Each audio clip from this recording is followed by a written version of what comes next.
Good evening, brothers and sisters. Welcome to our fourth town hall, right from the town of St. George. And so we have with us this evening, it's going to be hosted by the town of St. George, and so we have at the head table our candidate for the town of St. George, Sister Claudette Joseph.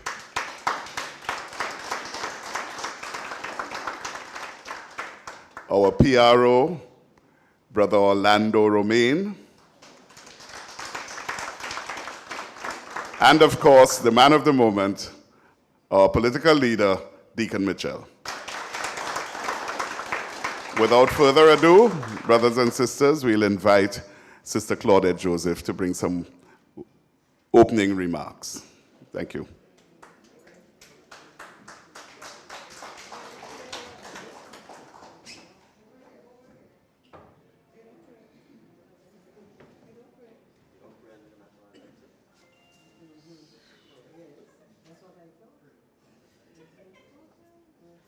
You know, I got ahead of myself, so let's bow our heads in prayer. Dear God, we come before you at this time thanking you that we could all be here gathered this evening for this very important town hall meeting where we'll outline our plans for housing in Grenada. Lord, we ask that you continue to cover us, cover the National Democratic Congress and its members, cover Grenada. And Lord, so far we've been doing okay in terms of the ribbing that we have been giving each other. We pray, dear God, that it continues in an amicable way and there's no violence. We know that things are taut, but we know, dear God, that through you, we can keep everything in a way that is pleasing to you. And so this evening, we thank you for your goodness, for your grace, for the rain, and that we could all be gathered here. Continue to shower your blessings upon this nation. In Jesus' name we pray. Amen. And we'll stand for the National Anthem. So you will join me in singing, Hail, Grenada, land of ours, we pledge ourselves to thee. Heads, hearts, and hands in unity to reach our destiny.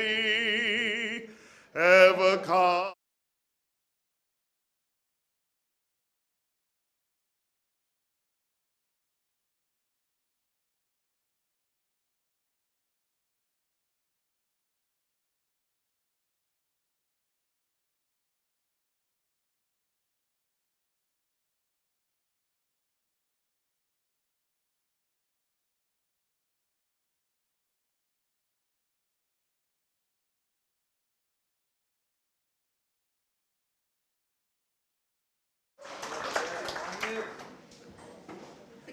Thank you very much.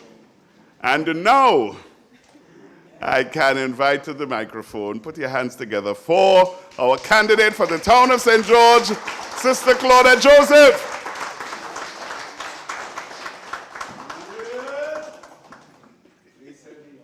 Plate's heavy.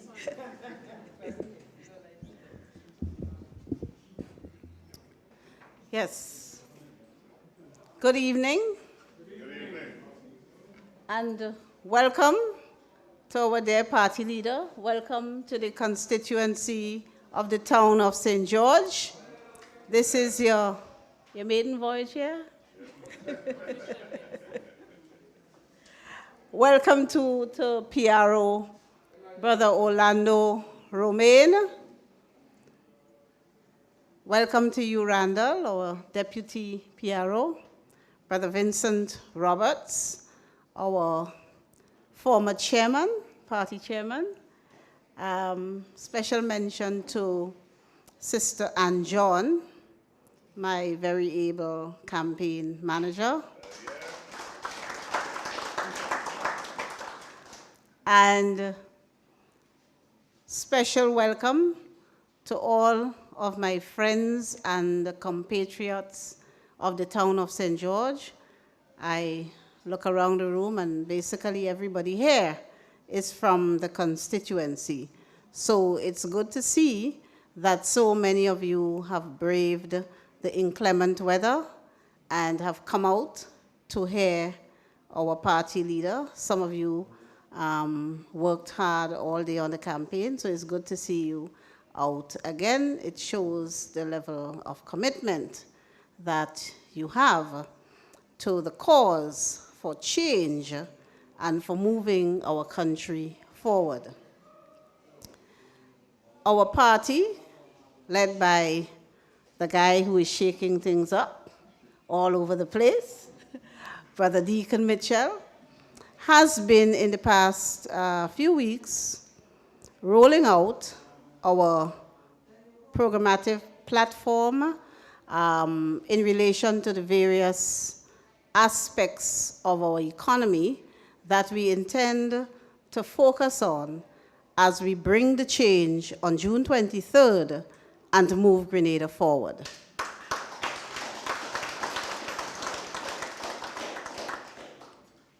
And ours is the leadership we have at the National Democratic Congress at this time is very forward-thinking and visionary. And in our effort to fulfill our promise to the people of Grenada, to eliminate poverty and to lift our people up to the point where we not only survive in Grenada, but we thrive, we are going to focus on a number of areas. And in these meetings, our party leader has been rolling out some of the plans and programs. So far, we have done our vision, our plans and program as it relates to workers in Grenada, workers' rights, and what we're going to do to enhance the lot of all of the working people of Grenada. We have discussed cost of living. We've also discussed agriculture and agribusiness, fisheries. We've discussed youth. We've discussed, I'm not sure if I'm missing any, but we have covered quite a few. And all of the programs that we have outlined point to one thing: lifting our people up and moving Grenada forward. We have an exciting program as it relates to housing and increasing the quality of the housing stock in Grenada. So, without saying much more on that, because I don't want to preempt the leader, our party leader will be detailing our very exciting plan for housing in Grenada. And of course, this is something that I have been highlighting in my interactions with you, the people of the constituency, in addition to some of the other plans that I have to move this constituency forward, including enhancing our tourism product and also our national pride by restoring and putting to good use our heritage buildings, making our town of St. George a historic district so that tourists and locals alike can enjoy it to the fullest. Also enhancing our recreational spaces, community centers, and playing grounds alike. And of course, I have been outlining this very housing project. So without saying much more, I would invite our party leader to the podium so that he may outline our program for housing. But before I do, because I know a lot of voters in the town of St. George are looking on the live and listening on radio, so I ask for your vote on June 23rd.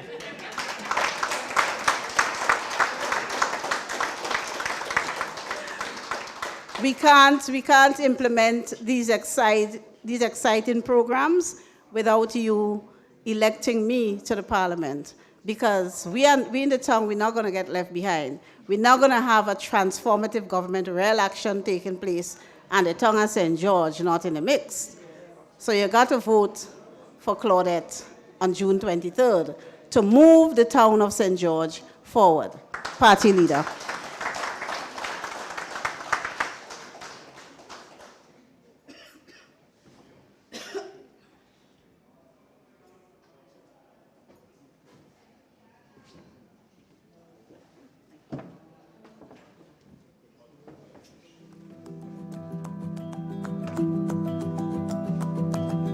Home is where the heart is. Where there is a strong home, there is a happy family.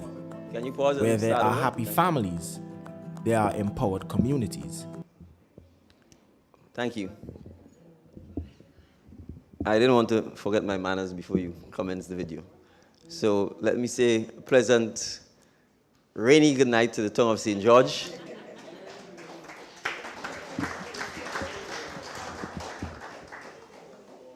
The rain simply marks the beginning of the planting season. Corpus Christi is on Thursday. So I think the farmers will welcome the rain, and those of us who sometimes suffer from lack of water through the pipes would also welcome the rain. So I think it's a blessing all the way around, and I want to thank you for coming out, notwithstanding the inclement weather. Let me recognize my colleague, sister, friend, and the next MP for the town of St. George, Ms. Claudette Joseph, our hardworking PRO and Deputy PRO, Orlando Romaine and Randolph Robinson,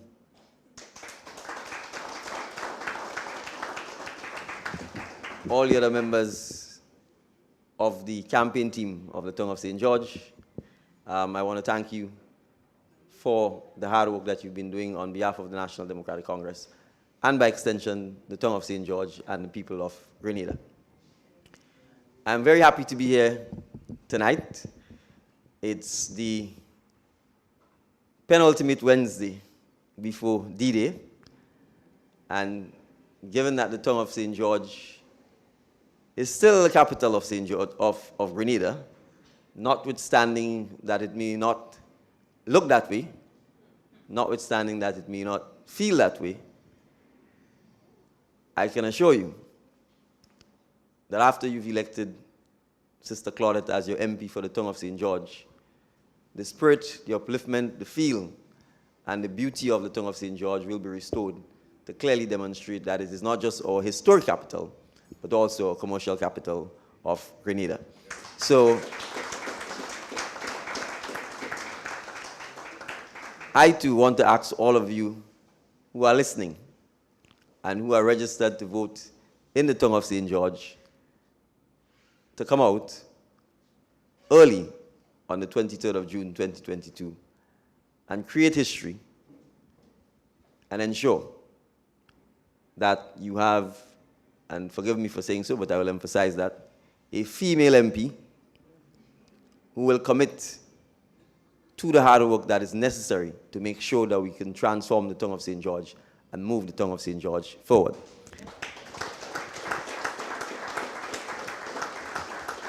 And so it is by no means coincidence that we are presenting our program for housing in the town of St. George, because if you walk River Road, if you walk Dabo, and if you speak with the residents, there is no doubt that the issue of affordable, comfortable, quality housing is one of those issues that they will raise with you over and over again. And so tonight's presentation will start with a video, but we also have a theme for tonight's presentation. And that theme is called Hope. And we need hope, no doubt. Grenada needs hope. The citizens of Grenada need hope. The young people need hope. The middle-aged citizens need hope. Our retirees need hope. But for tonight's purposes, our hope means homes our people enjoy. Homes our people enjoy. And so the commitment of the National Democratic Congress is to provide and assist in providing homes that our people can enjoy. So if we can now have the video.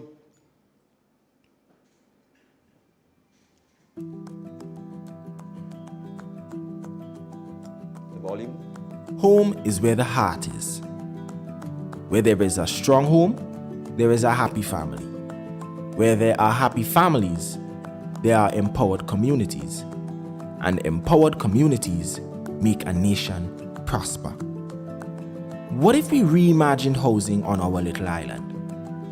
What if we really tried to make home ownership a reality that every Grenadian can achieve? Proper housing should not be for a select few, and the dignity that comes from turning your own key should be attainable by all. What if we rethink public housing and make our homes more Grenadian? What if we include traditional aspects of a Grenadian home and make it more modern? The NDC wants to remove the barriers to owning such homes by creating a housing program that caters to all Grenadians. Our plan is to engage in a public-private partnership to provide affordable Grenadian-style homes that will be accessible to every Grenadian. In our first term, we will construct 500 homes across the Tri-Island state. These homes will be priced to suit the pockets of Grenadians who would otherwise not be in a position to own a home. A government's responsibility is not only to foster economic growth, but to also help create an environment that is conducive and comfortable for living. We live in paradise, and there is no reason why our homes should not reflect this. On June 23rd, vote for more Grenadian homes. Vote the NDC. All right.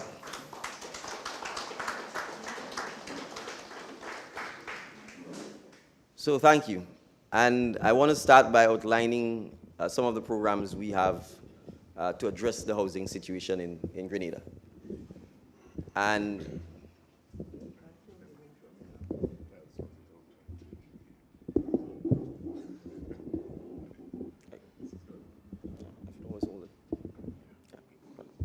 thank you. Right. So I want to start first with recognizing that there is a statutory body called the National Housing Authority. And the National Democratic Congress plan is to reimagine, reinvigorate, and put the National Housing Authority to work for the citizens of Grenada. And we will start first by addressing the current challenge we have, where the existing administration simply provides, in a very haphazard and uncoordinated manner, materials, whether it is sand, gravel, or ply, to our residents, and leaves it up to them to fend for themselves, to improve the homes or to repair the homes. In many instances, particularly where such materials are provided to our senior citizens, the materials are not used because our citizens, particularly our senior citizens, do not have the capacity to pay for the labor that is required, in fact, to use the materials. So under an NDC administration, we do not see the point to simply providing materials to residents, particularly our senior citizens, and then saying to them, fend for yourself. Our housing program is designed to, in fact, create employment. It will be designed to enhance and train our young people in construction. It will be designed to ensure that our senior citizens, our retiring foremen, and our experienced contractors, particularly the small and individual contractors, can be engaged directly in the process of repairing the homes of those citizens, particularly our citizens whose homes need repair. So under an NDC administration, we will not be dropping sand and gravel for you and tell you fend for yourself. If we identify, particularly for our senior citizens, that your home is not of the standard that you require, and if you qualify for us to provide the assistance will be provided in a complete form. And that complete form means actually repairing or renovating the house so that you can live in that house. And that, under an NDC administration, will be the first mandate of the National Housing Authority of Grenada, because we recognize that there are a lot of persons who already have their homes. It may be dilapidated, it may be in need of repair, and crucially, they may not want to live. They may not want to pack up and go somewhere else. They may have family ties, they may have friends or relatives who live close by, and so what they really want is the opportunity to continue living where they are with quality housing. And that quality housing cannot come if the roof is leaking, if there is no bathroom and toilet, by giving them a toilet or a face basin or a sink, and then saying to them, fend for yourself, if the house has no running water, if the house is made of ply only and there are no facilities to, in fact, accommodate a bathroom, accommodate a toilet, and accommodate a sink. And so, under an NDC administration, we will ensure that the housing authority's mandate is first to treat with the repairs and renovation of homes that need repairing, that need renovating, particularly starting with the homes of our retirees, the homes of our senior citizens, and the homes of our disadvantaged persons, particularly persons who may be physically or mentally challenged. The next category of persons will then be particularly single mothers who are raising children on their own. And if you go through Grenada, you would find that there are significant numbers of single mothers with sometimes as many as 5, 6, 7, or 8 children living in deplorable conditions. And therefore, our mandate first and foremost is to raise the housing stock and raise the quality of housing for persons who are clearly vulnerable, like our single mothers with children, like our senior citizens, and our physically or mentally challenged person. And that, therefore, will be the first mandate of the Housing Authority of Grenada.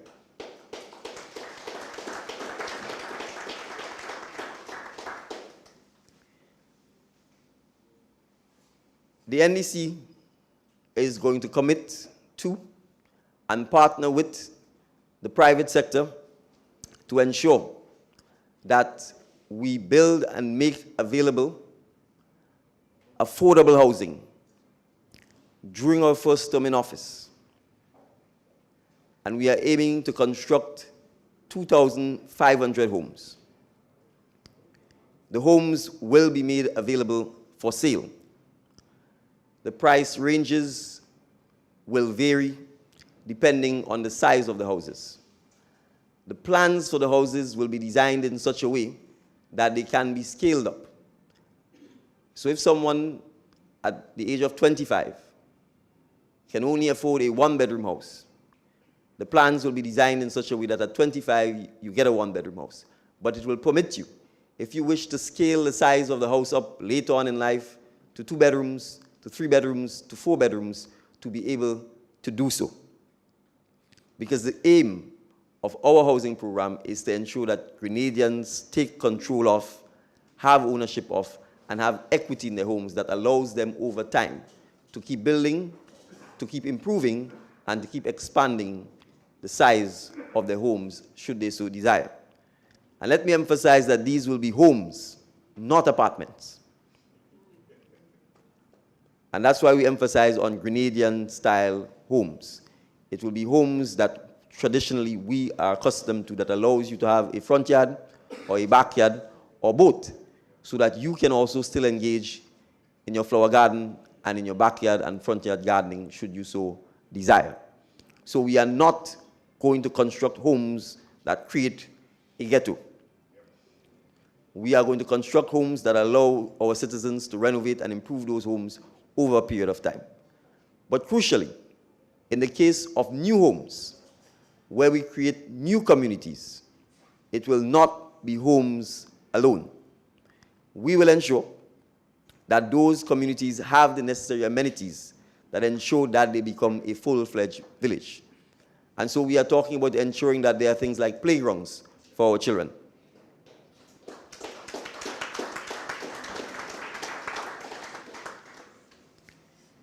Parks, ensuring that things like grocery stores are located close by, ensuring that even simple things like if you need a post office, that those things are located within the communities. Ensuring that if there is a preschool is required, that a preschool is located within the community. Ensuring that things like basketball courts, tennis courts, community centers are made part of the communities. Because we cannot create communities where you simply put housing in and then leave the residents to fend for themselves.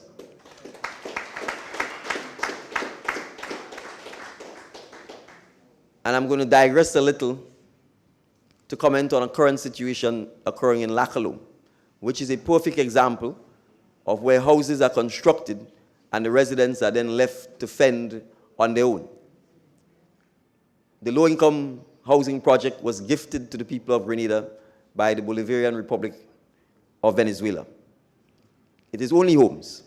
There are no community amenities in that village.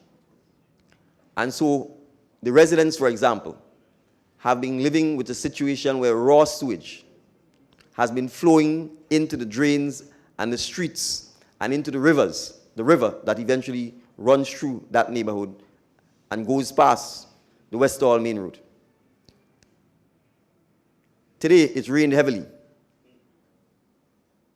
and at least one resident's house was completely flooded with raw sewage going through her entire home. This situation has been repeatedly brought to the attention of NWASA. It has been brought to the attention of the current MP for St. David. It has been brought to the attention of the Minister of Health. And nothing has been done about it. And if you walk through the neighborhood, you can see the sewage, you can feel the stench, and our residents are made to live through this. So we are making this point, that under an NDC administration, when we build community housing, the amenities and the support infrastructure that goes with it will be built at the appropriate standard, and crucially, mechanisms will be put in place to make sure that they are maintained. And the residents of Lakaloma have indicated, for instance, that all that is required is maintenance work on the sewage system. And despite the fact that they have repeatedly asked that it be attended to, no action has been taken. And I'm simply digressing here to point out that when we create communities for residents, a community is not just the houses.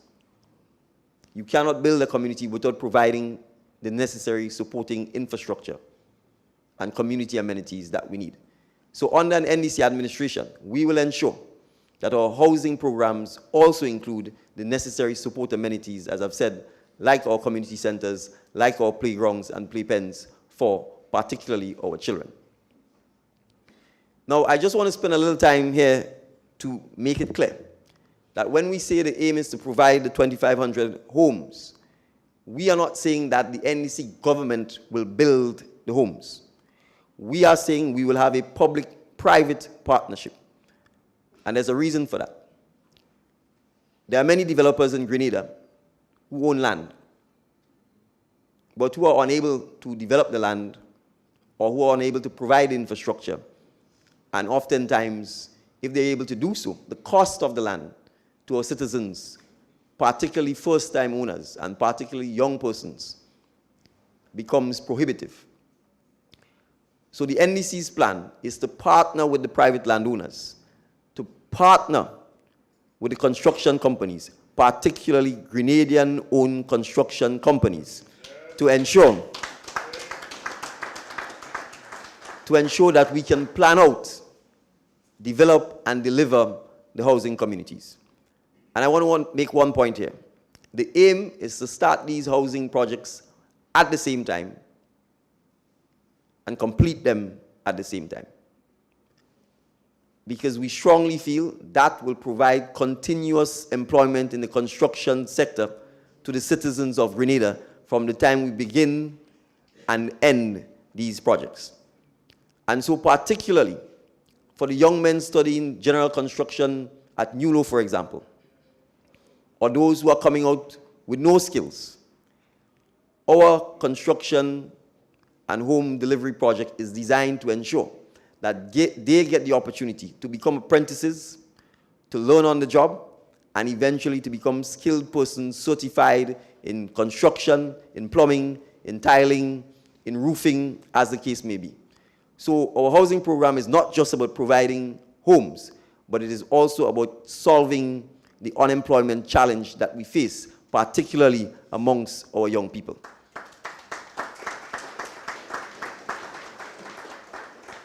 And we will also specifically be targeting women to be part of the construction program. Unemployment amongst women is higher than amongst men. But we want to encourage and motivate our young women in particular to recognize that the construction field is not a field for men only. That is a field that women are welcome in, and we want to encourage more women to get involved in, particularly when it comes to the finishing, the painting, the tiling, the cabinetry. Because men, let's face it, women are neater than us. I think their fingers are a little more creative. And some of you may not know that in these high-priced Italian cars, the men build the body of the cars, but oftentimes all of the interior of the cars, the leatherwork and all of that, are done by women. Hence the reason for the high-quality finish that you see.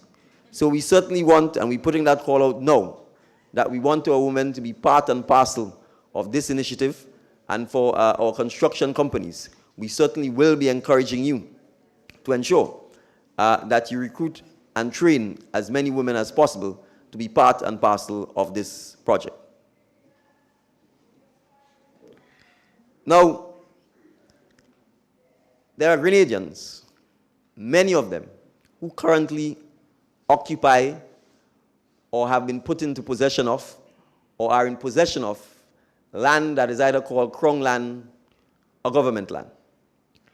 And in many instances, they have been living and residing for many years on the land.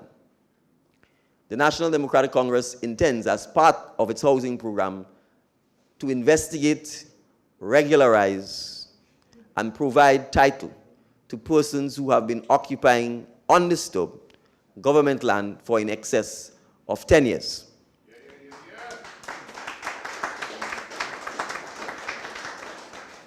Now, let me say this. This is not meant to encourage squatting. Let me make it clear. It is not meant to encourage squatting. But at the same time, we must face reality. If persons have built on government land, and if they are living on the land and occupying the land, but do not have title to the land, their ability to themselves improve the quality of the house or improve the quality of the home that they have on the land will be limited, because no bank, credit union, or other lending institution will provide financing to them to improve the home. As we know, most of our lending here is backed by security, and the security will be the land and the home. But if you have no title to the land, then the banks will not provide you an opportunity to borrow and for you to improve the land. But similarly, not providing the title does not help the government in any way, shape, or form, because you are occupying government land and you're not paying the government any land taxes on the land because you have no title to it. So as far as the National Democratic Congress is concerned, in instances where it is beyond doubt that the persons have occupied the lands, that they've built on the lands, and that they are living there in excess of 10 years, the NDC administration will regularize the title, will provide the opportunity for persons to get the title. In some instances, it may mean paying for the land.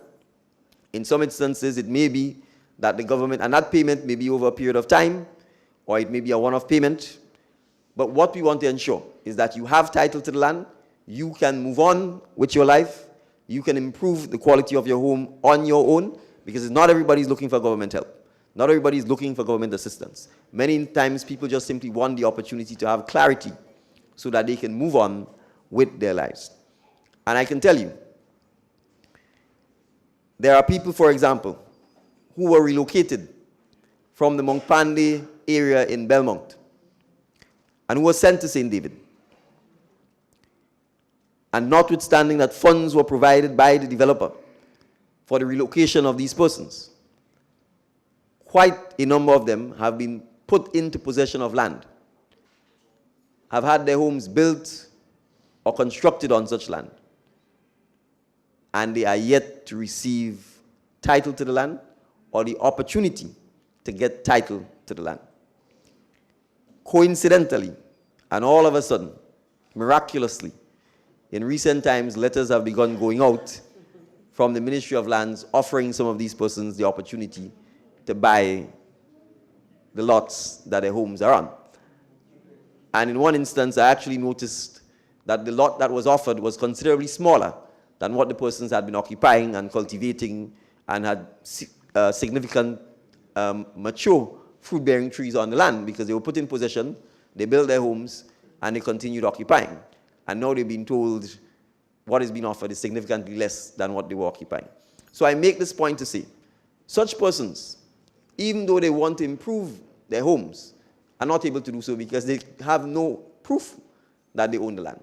And in the meantime, the government is deriving no revenue, no land tax from the occupation of the land. So it's in the government's interest to regularize such situations, to collect the land taxes, and to let persons move on with their lives by having their title to the land so that they can improve their lives and pass on wealth to a next generation of Grenadians who will then have the opportunity to own their homes and to own their lands. So we certainly intend to regularize this. And we know, for instance, in the town of St. George, in the Darbo area, when I walked with Sister Claudette last year, that was one of the issues that was raised by the residents in Darbo. So this is an issue we intend to address. For the purpose of funding the home ownership, we will target, in particular, public sector workers who have not had the opportunity to ever own a home, whether they be policemen, nurses, teachers, traffic wardens, or other public sector employees. As part of the home ownership, we will seek to establish a fund that allows public sector workers in particular to be able to borrow from that fund at reduced and flexible interest rates to ensure that they get the opportunity to afford the purchase of their homes. No doubt, we do not wish to compete with the commercial banks, and whatever program we implement specific to that will be one that will ensure that we are not in any way intruding on the commercial banks' ability to continue providing mortgage financing to the citizens of Grenada. But in many instances, because of the challenge which clearly many of our public sector workers have faced, because they've been placed on contract, they have not had the chance or the opportunity to access financing from commercial lending institutions because there is no job security. And when we talk about ending the contract work, that is one of the principal reasons behind our desire to end the contract work, because we want to give our government workers the job security that they deserve to ensure that they can, in fact, access financing from our commercial institutions. And I can tell you our commercial institutions would be happy for the business because they are quite liquid, but they need the assurance that when they lend money to someone, that someone, once they are working and doing the job, that they have the necessary job security that would allow them to lend the necessary funding for that. Finally, we would wish to work with our banks, our other commercial institutions, and the regulatory financial institutions to find creative ways, particularly to allow our senior citizens to raise monies on their homes. Now, from a commercial bank perspective, when someone retires or when someone is no longer working, it is a challenge to lend money to senior citizens. And many senior citizens face that challenge. But we wish to be creative. We wish to find solutions to that challenge. And so we will explore concepts such as a reverse mortgage. Now, a reverse mortgage is something you might have heard or seen of on television, and it's practiced quite common in the United States. What it does, particularly, for example, senior citizens who may have medical issues and may need funding to pay for medical bills, it allows you to use your home, the equity in your home, to get a mortgage from a lending institution that is prepared to do so. on condition that should you sell the house or should you die, that the mortgage will be repaid back from the proceeds of the sale of your house or prior to your beneficiaries or your heirs inheriting that property. So we wish to pursue some of these flexible and creative lending options to ensure in particular that our senior citizens get access to financing when they need it. Because the longer you live, oftentimes it's the more expensive it gets to take care of yourself. The medical bills tend to pile up when you get older. You still need to maintain and repair the house when you get older. You still have food, transportation, and utility costs. And as we can see, the cost of electricity isn't going down, the cost of water isn't going down, and certainly the cost of living isn't going down. So for many of our senior citizens, particularly those who are currently without a pension or without a gratuity, we understand the challenge they face in getting by. And so as a government, we would want to encourage, as I've said, working with the financial institutions and the regulatory institutions to introduce creative concepts like a reverse mortgage to the financial landscape of Grenada so that some of our senior citizens can use their properties to be able to access funding. So when we say we want to provide hope, we want to provide hope in the true sense of the word, but we want to ensure that the citizens of Grenada, the citizens of the town of St. George, have the opportunity to, in fact,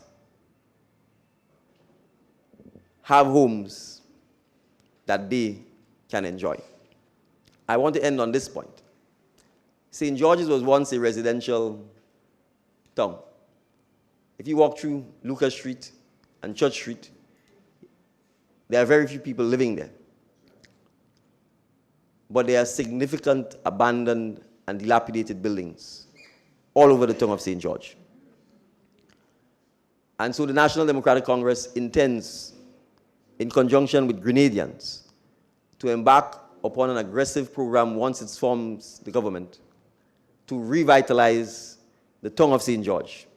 And that revitalization includes housing and homes in the town of St. George, because the town of St. George is a beautiful place to live.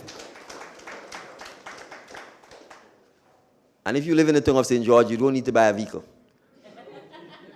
You can walk to everything, from the fish market to the supermarkets. The buses are all available to the traditional market. And so it's an ideal place for someone who actually wants to retire and doesn't want to drive, doesn't want to deal with the heartache of having to even take transportation. They can be fit because you can walk up and down the hills. You can enjoy the fantastic view. You don't have to worry about finding a church because the churches are all there. You don't have to worry about finding the supermarkets are all there. You don't have to worry about finding the fish and meat market because the fish and meat market are all there. You don't have to worry about finding the stores because the stores are all there.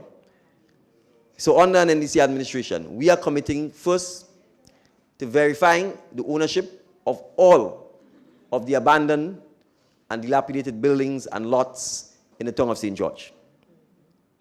We will then commit to ensuring that these lots are either made available to Grenadians who desire or wish to rebuild or construct buildings that fit with the architecture of the town of St. George. And we will wish to encourage persons to do multi-use buildings so that on the ground floor you can have commercial spaces, but on the second and third floor you can have homes and houses for Grenadians, and in particular Grenadians in the diaspora who may wish to come back to Grenada. So the revitalization of the town of St. George also is part of our housing program. It is not just our historic public buildings like our library and our former Supreme Court and Parliament House and the Governor General's house, but it is also the average household throughout the length and breadth of the town of St. George. So those are the things we are committed to as part of our housing program. We are excited about it. We believe the construction industry will be excited about it. We believe the banks and financial institutions will be excited about it. We believe our women and unemployed youth will be excited about it. And overall, we think the citizens of Grenada deserve homes that they feel proud of, homes that are comfortable, homes that are built to resist the hurricanes that inevitably will keep coming, and crucially, homes that would allow them to pass on the equity,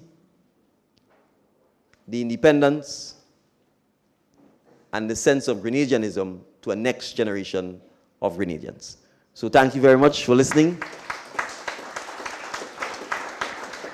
And as usual, Randall, I think, will take field questions for myself and Claudette, and we'll be happy to answer them. And if you look at the screen, you'll see some of the renderings that has been done for some of the homes. They are simple, they are elegant, they are modern, and even I would want one. Thank you.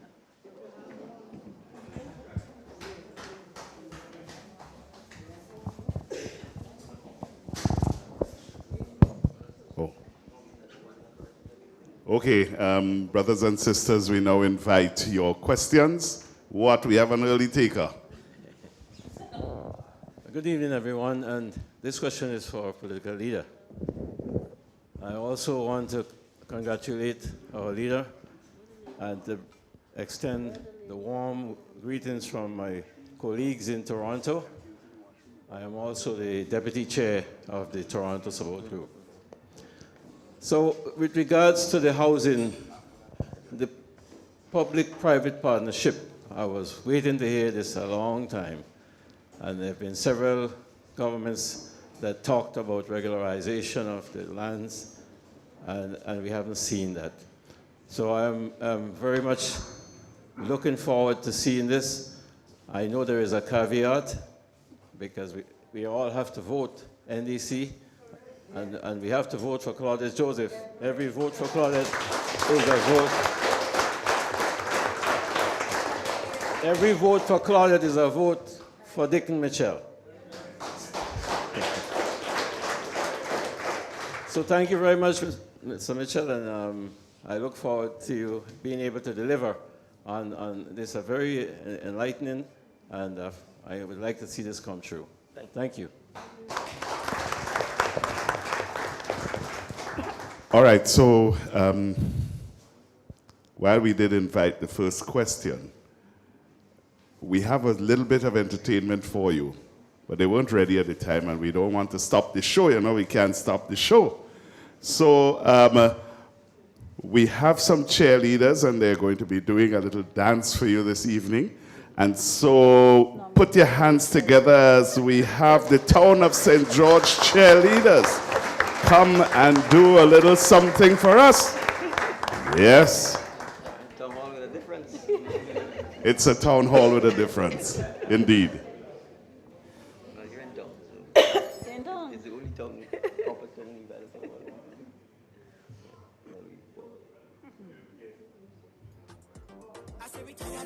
Oh Lord, we tired. We want a change, we tired. Oh, I said we tired and we tired and we tired and we tired and we can't take it again. I'm on we tired and we tired and we tired and we tired and we can't take it again. So we moving forward, forward, forward. Move the country forward, forward, forward. With NDC forward, forward, forward. Oh, we go way forward, forward, forward. Too long. It's lies and mama guys. Too long. Empty promises in my eyes. Too long. You ignoring the people cries. Too long. All your days since 1995 and you don't do nothing. Only when election time coming. That's when poor people does get something from all that bitch and passport you selling. Them actions they telling. All you feel that Grenadians begging. It's time to call off the wedding. We don't meet that this time it ain't working. Because we tired and we tired and we tired and we tired and we can't take it again. Poor people tired and they tired and they tired and they tired and they can't take it again. The youths them tired and they tired and they tired and they tired and they can't take it again. Grenadians tired and they tired and they tired and they tired and they can't take it again. So we moving forward, forward, forward. Move the country forward, forward, forward. With NDC forward, forward, forward. Oh, we go way forward.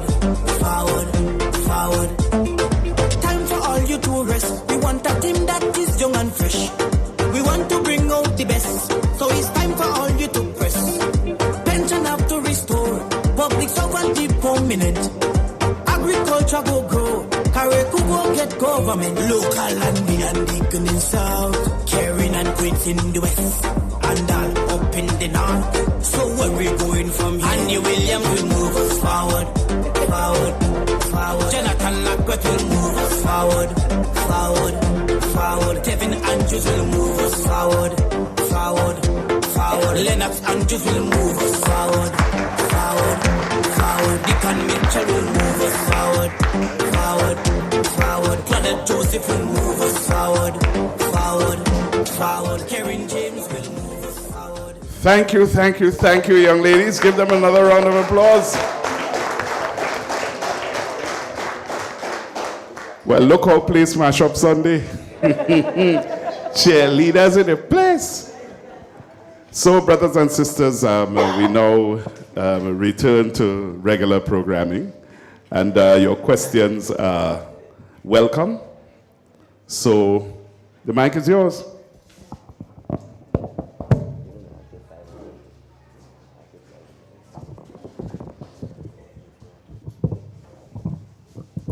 Night.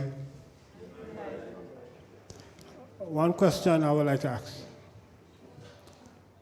Since 2020, the COVID has come and hit, and a lot of people have lost their job. In the NDC forming the next,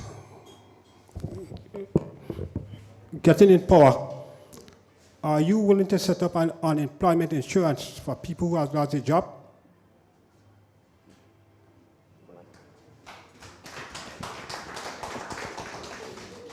Thank you. It's a very thought-provoking question. I can't say yes or no. To have unemployment benefits or unemployment insurance, to use your language, would require us to have a system that ensures that you can fund it. Because if someone is working and they've lost their job and someone has to provide them with that income, i.e. the government, then there must be a plan in place where monies are being put aside to suit that. Currently, I see your hand up. You want to interject? Go ahead. While the person is working, the government could match whatever they put in the insurance. So if I put 30%, you put 30%. Because we know the NIS is not designed for this kind of thing. Right. So, and that's the point I was making, that in order to have unemployment benefits or unemployment insurance, it has to be funded. And the only way it could be funded is by people who are working, essentially. And while the government could match it. So as I said, it's thought-provoking. It would require discussion, it would require consultation, and it would require agreement, because the worker would have to agree that he's prepared to contribute towards such a fund before you can ask the employer. And it's not just the government. I think if you're doing that, you'd want to do it for all workers, because you'd appreciate that a lot of the persons who lost their jobs as a result of COVID were, in fact, to a large extent, government workers were completely unaffected by COVID-19. It is the private sector workers who lost their jobs. It's the hoteliers, it's the small businesses who collapsed, it's the barbers and self-employed persons who could not sustain the businesses as a result of that. So in many instances, you would find that it's private sector employees who actually need some protection, more so than government employees. And there's a reason for that. The government is funded by taxpayers. And so in a sense, it has a longer war chest. And even if tax revenue may be down, you know, a state exists in perpetuity. So you could keep collecting taxes forever. But for a private business, if you face something like a hurricane, or if you face something like a pandemic, and the business simply cannot survive, then in those instances, it's those workers who are most affected. So it requires the private sector workers in particular, and their employers and the government, to agree to such a scheme. So you recall that there was a one-off or two-off unemployment payment by the government through NIS as a result of COVID-19. So I accept that NIS itself, the standing regulations, don't provide for an unemployment benefit. But an attempt was made to provide some kind of relief to, for example, hotel workers and so on who were home and not earning any revenue. So I'm happy you posed the question, because I think it requires us as a country to ask ourselves, what are the challenges we face, particularly workers face, on an ongoing basis, whether it's through pandemics, through hurricanes, through economic shocks, and how do we have measures in place to provide a buffer to ensure that when people lose their jobs, they have absolutely no revenue, but at least there is some measure of social security to at least assist them. And that may take many different forms, but it is something that as a country we have to discuss, consult with, and agree upon as to what are the measures we need to take to help persons in those situations. So thank you very much for the question.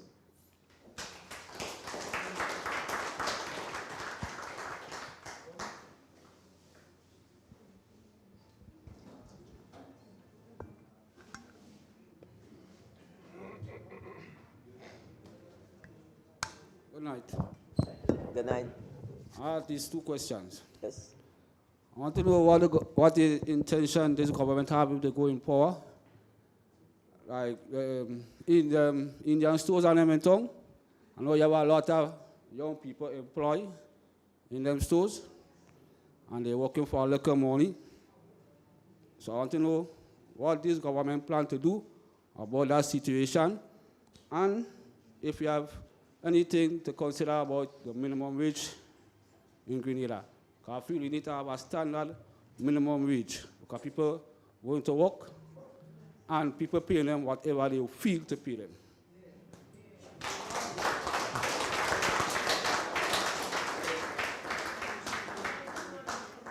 Thank you very much for the question. I think the second question addresses the first question. There is an existing minimum wage, and the minimum wage is actually listed for specific categories of workers.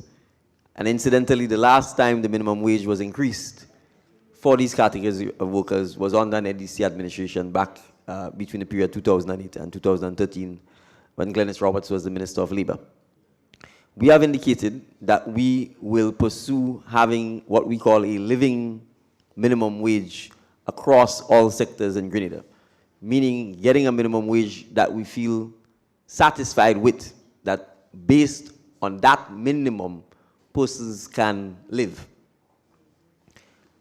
And once that is enacted into law, we expect all employers, government, private, black, white, foreign, local, Indian, Syrian, to comply with that.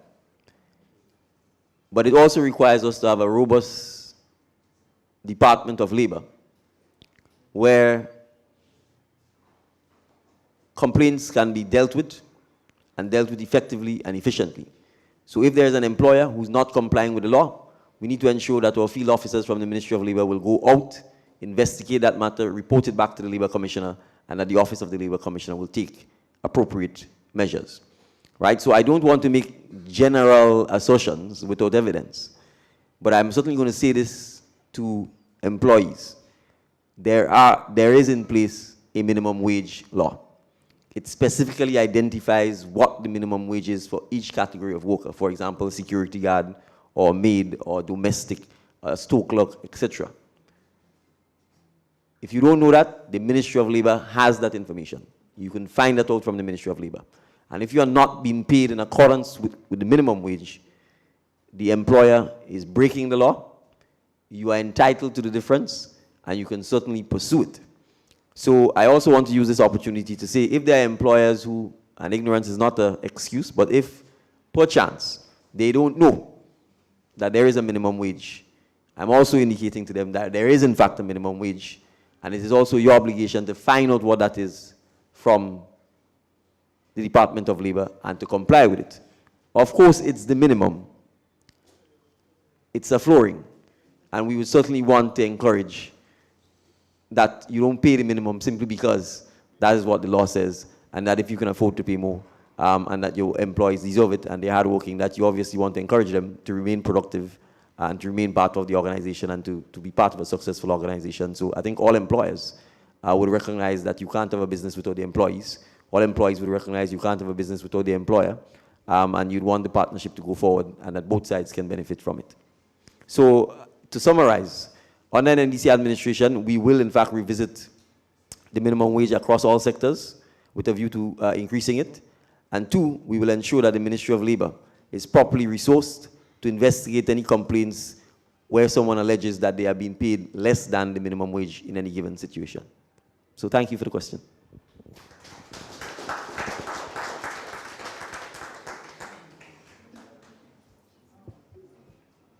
Ah, boy. Yes. Every time I come on the mic, people get frightened. Don't get afraid. Being the next Prime Minister of Grenada, Carriacou, and PG Martinique in the next 7 days, we look at the National Stadium. I'm asking the question because people told me to ask it, but I believe deep down I want to ask it as well, within my heart. The cricket stadium, sometimes it's just once every 2 years we get a game in Grenada. Sometimes we don't get at all. Sometimes we get a little part-time thing, and people don't even know you are game in Grenada. When they pass in, especially me, coming from Dabo, I asking the people, what's going on in the ground here? International cricket. How are we going to change that? Question number 2, which will answer question number 1. Right? How are you going to make a difference within the international level when it comes to levenating people to know in Grenada that we have a session in Grenada and not just out of Grenada, because sometimes St. Lucia know that we have a game in Grenada and Grenadians don't even know. So I want to know, how are we going to do that? And I want to pose that question to Ms. Claudia Joseph for the town of St. George.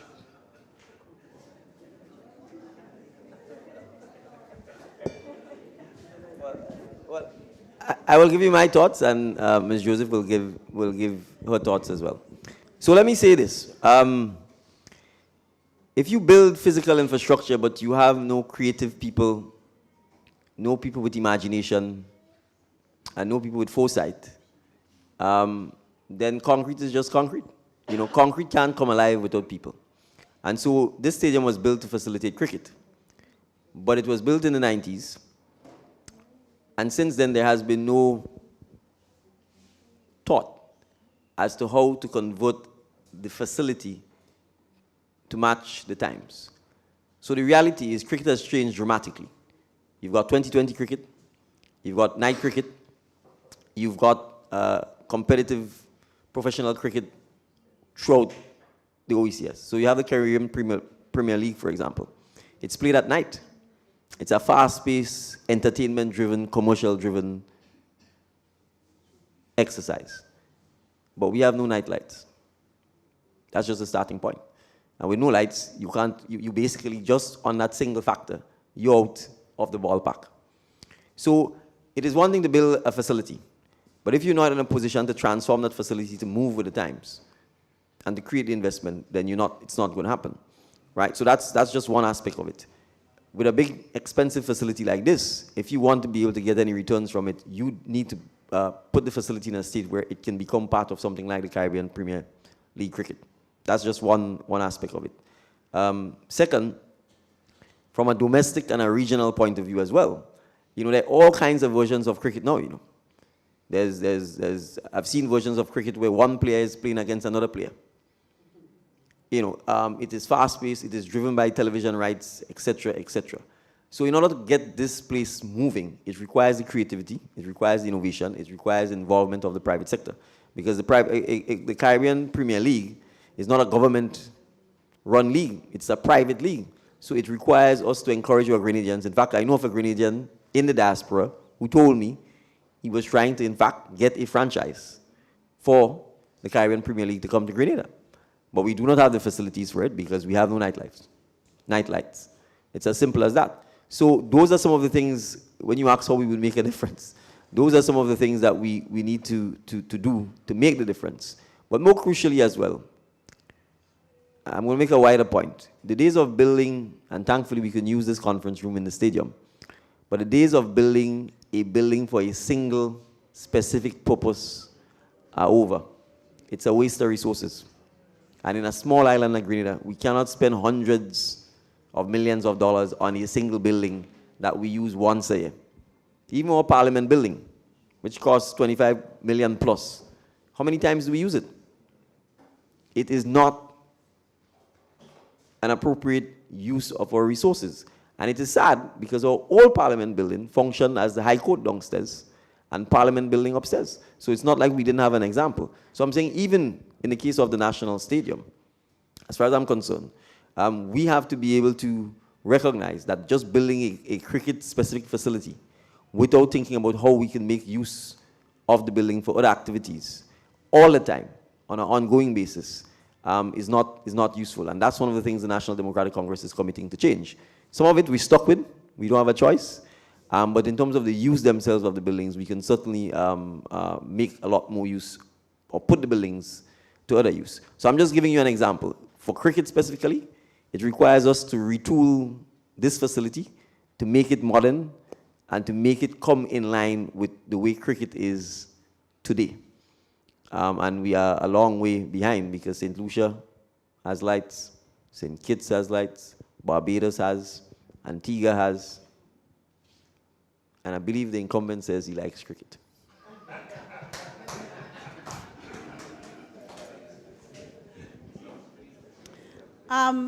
Just to extend on the response that Brother Deacon has given, another way as a people we can ensure that we maximize the use of these facilities is to have our people interested in the game so that a Ministry of Sport under a National Democratic Congress government will encourage and facilitate grassroots and primary school development of the major sports, well, and the non-traditional ones as well, because immediately I think of martial arts, right? But we have to bring back cricket. We have to bring back cricket and football and so at the primary school level, and and at the grassroots level, so that there can be greater and more widespread interest in the game. Because if there's national interest in the game, from the school children up, when there's a game at the stadium, everyone will know, and everyone will want to participate. And in relation to the communities of the town of St. George, I know we have an ongoing issue where, for example, the members of the Queen's Park Rangers are debarred from using much of the facilities here at the stadium for training. And I always say at our pocket meetings, that's one of the things I will make a strong effort to rectify as your next MP, because I cannot see how you can have a facility literally wasting away when there are active sports clubs right in the community here who do not have access to these facilities. It makes no sense whatsoever. So between the grassroots clubs and the primary schools and secondary schools, we will put this stadium and the athletic stadium to good use. Thank you. Thank you, Claudette. We have a question from the online audience. Question from Andrew Richards with regard to the topic today. A key problem with rebuilding in the town of St. George is the physical planning unit. What will NDC do to remove the alleged corruption and lack of town planning within the town of St. George? Good question. The truth is we have to reimagine the role of the planning authority and the people who, I don't mean any disrespect to them personally, but the truth is the current planning authority is not properly staffed with persons who have the necessary skill set to address things like urban planning and urban development. That's the reality. And therefore the necessary personnel who have that skill set, I think is going to have to go into, we're going to have to find them and put them there. And they exist. In fact, I think the PRO has a sister who's so qualified. I'm simply giving that example to say that there are Grenadians, educated, born and educated in Grenada, who have the necessary skill set. But oftentimes these boards, and it's not just the planning authority, are staffed by persons whose only connection oftentimes is apparent political affiliation rather than competence. And that's one of the challenges we face. So the entire planning scheme has to be relooked, because we are asking people oftentimes to approve things that they have no competence in. And I'll give an example. If I was sitting on the planning board, for example, and big plans came before me, outside of the legal aspects of it, what competence could I possibly add to saying whether or not this is appropriate for environmental purposes or this is appropriate for structural purposes or not? It's not. And so there are examples of other Caribbean countries which faced such a challenge. Jamaica, for example. And one of the things they did to solve this planning situation is, in fact, was to allow actual architects and engineers who are qualified and certified to be the ones that you send the plans to. And they approve it and submit that to the planning authority. So the planning authority will provide the overall guidelines that the architects and the engineers and so on need to follow. And once these persons are qualified and they can certify, of course, you have to pay for the service. And in any event, when you submit your plans to planning, no, you pay for it. But they are the ones who have the competence. And what it allows for is much faster processing of the plans, because that's another problem we have. It takes way too long to process plans, and oftentimes people are waiting sometimes a year for approval for plans, because I think the board meets once a month, and if it doesn't come up, it goes on and on and on. So we have to reimagine the way in which plans are approved in Grenada. And from my perspective, really, you need to ensure it's competent people with integrity. And that eliminates the corruption. Because if you have professionals, 5 or 6 who are, and they can apply every year if they wish to provide a service, reviewed, and they be approved and certified, and the public knows who these persons are, the fee for the review and approval process is fixed.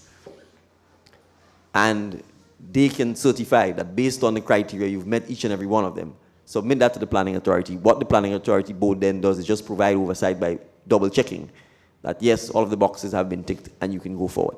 And what it does is allow the planning authority to, in fact, say, we have a defense in the event we are accused of, because we would have had a list of persons who are qualified, professional, and who would have approved based on the guidelines that are set out. So to me, that is one way of dealing with the alleged corruption, but it's also a way of dealing with the efficiency that we need in the planning authority. Because I can tell you, if it takes you a year to approve a plan, most times people move on. Or the financing that you thought you have is no longer available, because after 12 months, the bank has to start all over again. The contractor who gave you a quote of $200 now come back and tell you, sorry boy, price of everything gone up, it's now $400. And that is the reality in Grenada, right? We face that. So I'm saying those are some of the institutions that we need to modernize. Those are some of the ways we need to think out of the box as to how we solve those problems. But I said there are actually examples, because a lot of the things we are going through, other countries have gone through it in the region. And so there are examples that we can look to see how they were able to address it and how they can solve that problem. A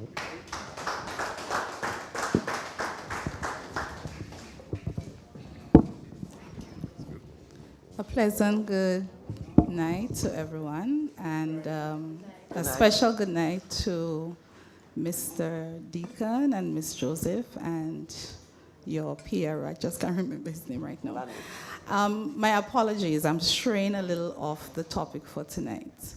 I'll introduce myself first. I am a teacher presently, but I hold a Bachelor of Science degree in nursing and a master's in educational leadership and policy. And so, thanks. Very often, there are cases in the school where students have injuries, right? I have put forward this case before, but it went unheard. And so I don't know if it is something that the NDC administration thought about. Having school nurses attached to schools within Grenada, I believe from my research that most Caribbean countries, they have school nurses. So I want to know if it has not yet been a thought of the NDC. I'm putting it to you now, what is your thought on the implementation of school nurses, not only to take care of the needs in terms of incidents occurring in schools, because quite frequently when something happens in the school, because it is known that I'm a nurse by profession also, I'm being called upon either to take students to the hospital and all of that. So I want to know what is your take on the implementation of school nurses and seriously implementing health education within the schools on our island. Thanks.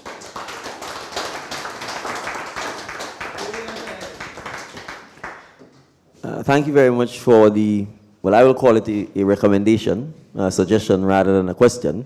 And I think it shows the utility of having the town hall meetings, because it's not something that I've ever thought of. And I'm sure many of us who are here probably have never thought of it as well. But it's certainly, in my view, a good recommendation to look into.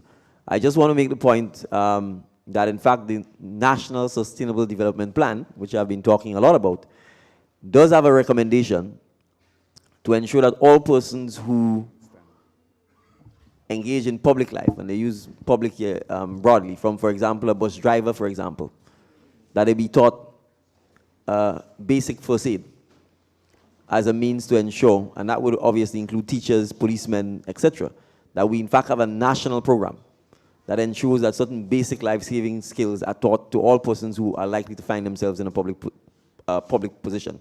And even if the job they're providing is a private one. So from teachers, nurses, policemen, bus drivers, you know, because more often than not, if there's an accident or so, you would want someone, for example, on a bus, who at least has basic first aid skills training. And so I certainly would think, even if we can't get to the stage where we have a nurse attached to each school, we can probably certainly do it on a zonal basis. But at the minimum, ensuring that teachers, for example, are all taught basic first aid is something that I think we can certainly pursue. But I have certainly noted your recommendation. I think it is one that we should seriously give thought to. I don't know if there would be any significant cost implications, but given the multi-talented nature of our teachers, I'm sure that many of them could fill that role once the appropriate training is given to them. So thank you very much for the recommendation.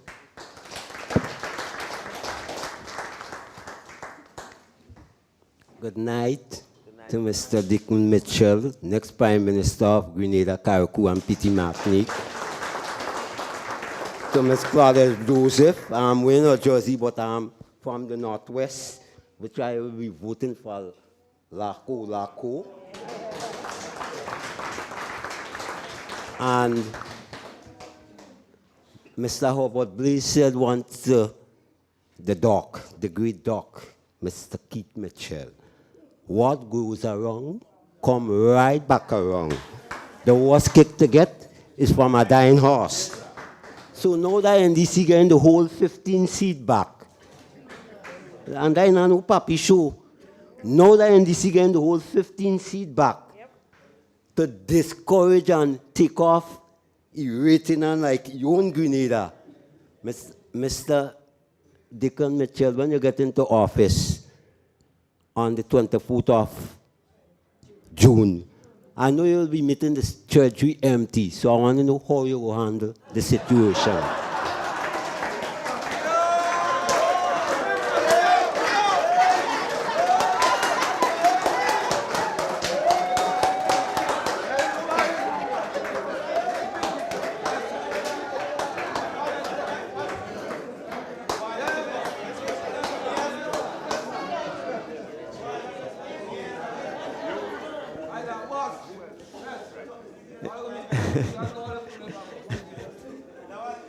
It might be the first question I'm not able to answer.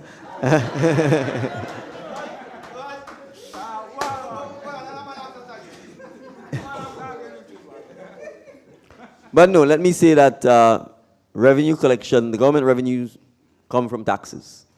And the payment of taxes, our citizens pay taxes all the time. It's an ongoing event. You know, every day you buy food. Every day you consume electricity. Every day you consume water. Every day people drive on the road. Every day construction is going on. And to a large extent, the government's revenue is derived from VAT. And then the other taxes, the other domestic taxes, income tax, etc., etc. A third source of revenue for the government is the Citizenship by Investment Program. A fourth source is grants, loans, overdrafts, you know, revolving credits.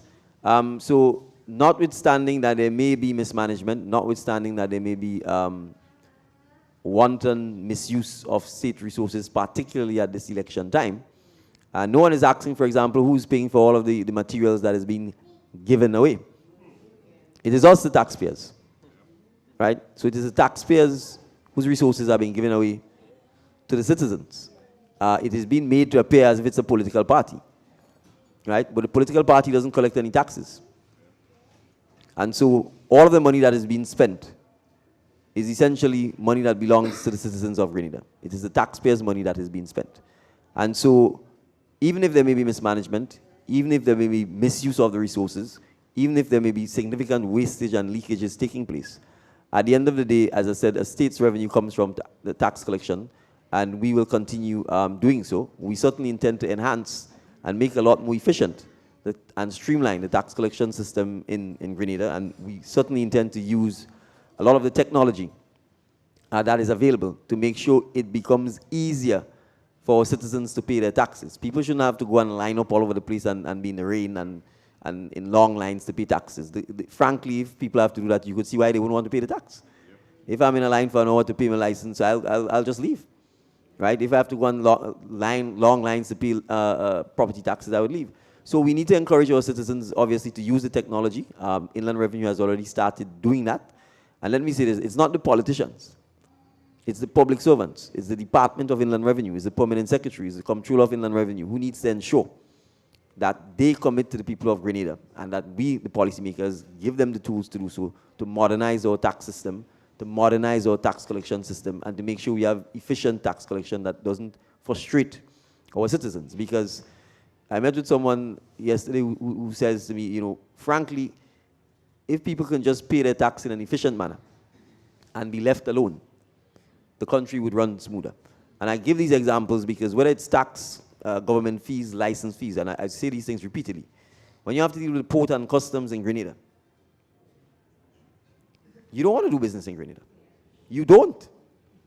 And I'm saying those who control and run the port must recognize that we have to get to a point where after you deal with the port, you want to do business in Grenada because it's efficient, it's quick, you have a one-stop shop.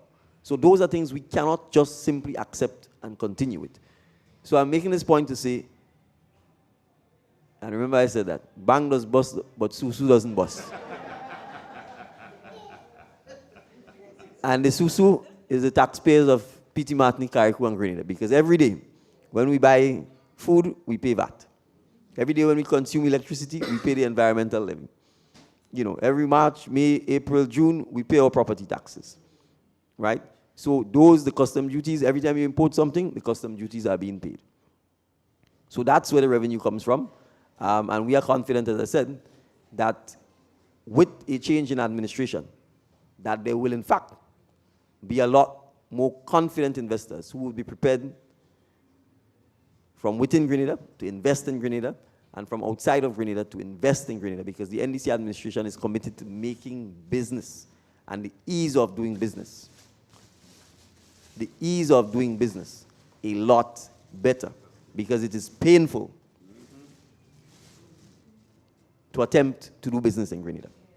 From the government bureaucracy, from a lot of our outdated stuff, it simply takes too long. And that is one of the things we need to address as a society across the board, from our land title, registration and ownership. It takes too long to verify land title in Grenada. The system is old, it's archaic. Walking around with a set of people all over the place to prove your own land, we have to modernize and get to a system where you have a certificate from the registrar that says, I'm the owner of the land. In fact, we're probably the only island in the OECS clinging on to this outdated system. I know of several persons who said, if it's taking you 6 months to tell me who owns the land, what am I doing business here? Let me go to an island where I can know in 3 weeks who owns the land. We have no title insurance, for example, for land in Grenada. So if it turns out there was some problem with the title and you made an investment or you bought it and you built on the wrong piece of land, crap will smoke your pipe. There is no insurance to help. These things matter, right? So those are some of the things we need to address to make sure that the ease of doing business in Grenada improves. And once that happens, then you would find that there will be more revenue generation for the government. And I will also say this. Remember, we said we're paying the pensions. And when we pay the pensions, we will jumpstart the economy. The government itself will be collecting a lot more of that same revenue because our pensioners will be spending the money to improve their lives in Grenada.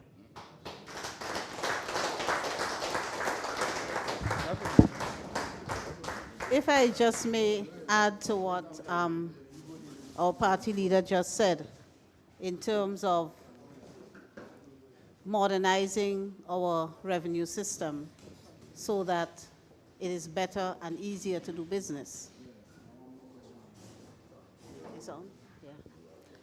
We have not been performing well on the ease of doing business international ranking. And that is the index put out annually by the World Bank. And this is where investors wishing to do business in countries go. This is one of the places they go to determine which country they will do business in. And we got to, I think, 70 out of 190 countries. We were ranked number 70 in 2012. And that was the best we ever did. And since then, we've slid. And I think we are 100 and what, 50 something now?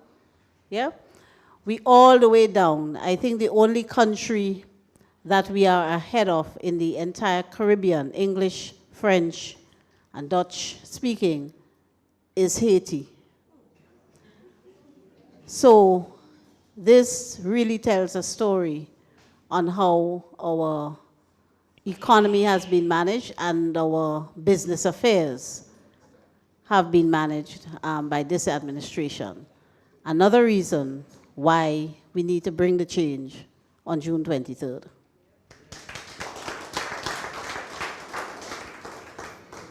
Good night, everybody. Now I'm a young fella, right?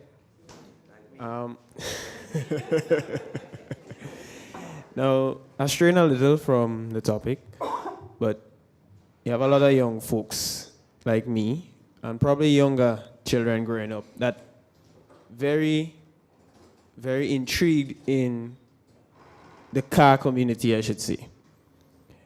If I firmly remember, correct me if I'm wrong, you stated that you intend on developing aviation schools at Paul's Airport. Correct me if I'm wrong.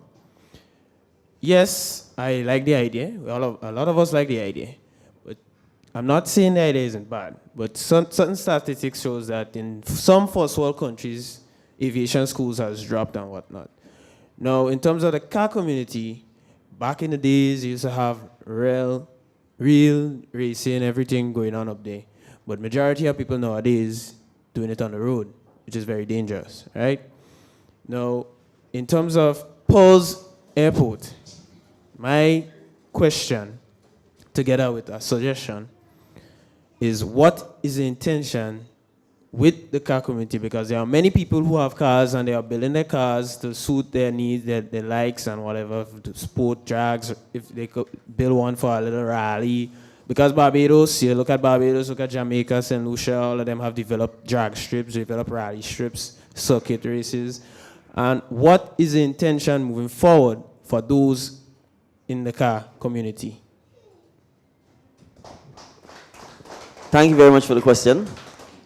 And it shows why we have to have youth involvement, because the things that the youth may be interested in, older folks may not be interested in. So let me say at the outset, I don't think the concept of an aviation school is anti having a track that allows for drag or car racing. And that's the point I was making. In a small island, you can't get to the point of saying this is only for one thing, right? So in fact, to have an aviation school, and clearly if you're going to do, if we are able to achieve that, it means you need to have a strip that allows pilots to train. Such a strip obviously would have to be of high quality. And such a strip in my mind would automatically benefit the drag and car racing community. So it will simply require us to design the use of the facility that allows multi-use. So obviously if the facility is training during the week, and it's not on the weekend, then obviously on the weekend, persons who wish to drag and do sports tourism, because that's really what ultimately you want, would then have access on the weekend. So from where I sit, I don't see the two as being inconsistent. But I'm happy you raised the point, because someone earlier this week did raise the issue with me, recognizing that when we talk sports tourism, those are the things we're talking about. People who are fanatical and who are passionate about drag racing and their cars, or even bike racing, for example, whether it's motorbike or bicycle, they go all over the world. The same way people who are passionate about golf and so on go all over the world to play golf. And we have to be able to provide facilities that would allow not just our local people to be able to engage in those activities, but also to encourage persons from Trinidad, from St. Vincent, from St. Lucia to come. And I know that there were at least, I think, 2 clubs here that were quite active in that, and obviously COVID-19 came and would have interrupted that.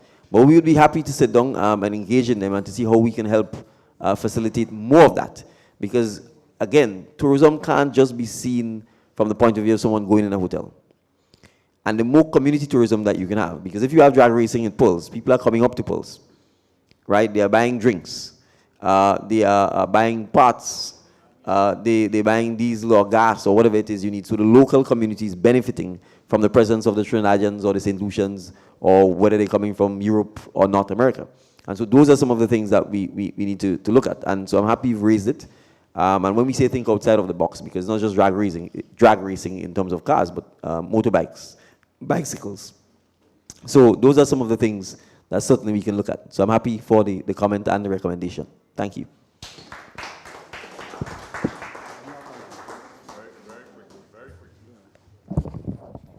One more question. I want to know, well, River Road is a place, Tonga St. George, River Road Carnage Tongue, is a place where well known for sports. And most people see us as illiterate, but we could play good sports. We are good sportsmen and good sportswomen in these areas. And especially football. There are a lot of footballers in River Road. We don't have basketballers. We don't have much athletes that run in. We don't have much cricketers. We have footballers, and very good footballers too. And they are very young. And some of them finish school, and after school, they can get a scholarship to go Norway to elevate themselves. Still, when they didn't agree that, they just play football for free. For nothing. When they're done, they get injured. Nobody to help them. Nobody to help them. I recognize that many times. I always around sports. So I want to know what you all, as government, if you all go in government, or when we go in government, what we plan to do about these youths who know illiterate and education-wise, but they're good in sports, what we're doing for them. Thank you. So I'm happy you brought it up, because we've said, and I will... One more thing, sorry. Go ahead. But we have a lot of footballers and things that pass through but represent Grenada on a national level. And most of them, if you see, you don't like to see where they live in. Take Dala, Franklin Doggy Drinking, one of the best of pass in the Caribbean, what I know growing up. And he died as a pauper. No one helped him. And right now we have a lot of others coming up. We have Corey, Ricky Charles, we have Nixon, we have Patty, a lot of them. And they play football for Grenada how much years, and the country give them nothing. Kirani got even one little gold medal, and you get everything. All right, thank you very much for the questions and the observations. So, it's a serious issue, and we've started addressing it by saying we have to treat sports as a career. And in addition to that, when our sportsmen and sportswomen are representing Grenada, both in and outside of Grenada, they need to be paid. Because we recognize that, to the point that you've made, that oftentimes our citizens represent us nationally, whether it's at football, whether it's at cricket, or any other sport. And they do so voluntarily, and they derive no benefit from it. And when they are no longer able to do so, unless they have some other job, essentially the things we've talked about, dying as a pauper, happens to them. And we've identified, for example, that is, in our view, what the National Lottery Authority, for example, the revenue derived from the National Lottery Authority was meant to address. And so, tying that into the question of the young men, we have to recognize that sport is a profession just like any other profession.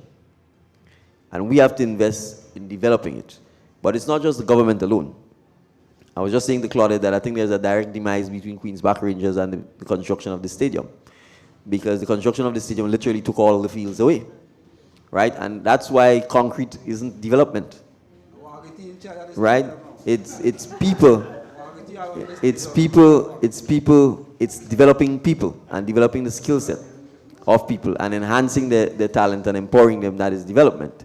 So from our perspective, from school all the way through adulthood, we have to view sport as a profession and as a job. And not all of us, as you said, are going to be academically inclined. And if you have kids who have the talent and who have the prowess, we need to enhance that in school. But you see, when they leave school, if we don't have strong club structures, there would be no place for them to go.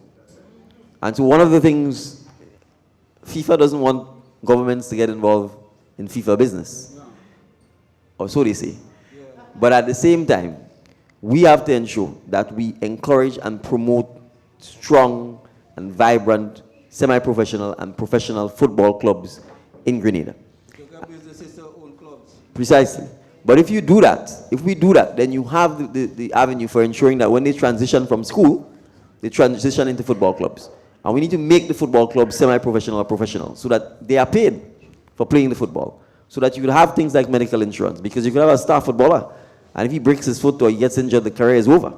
Right? So we need to talk about those things, to say, listen, you can buy insurance that allows you, if you break your leg, to earn income after your playing days are over, because you would have recognized that that's a risk.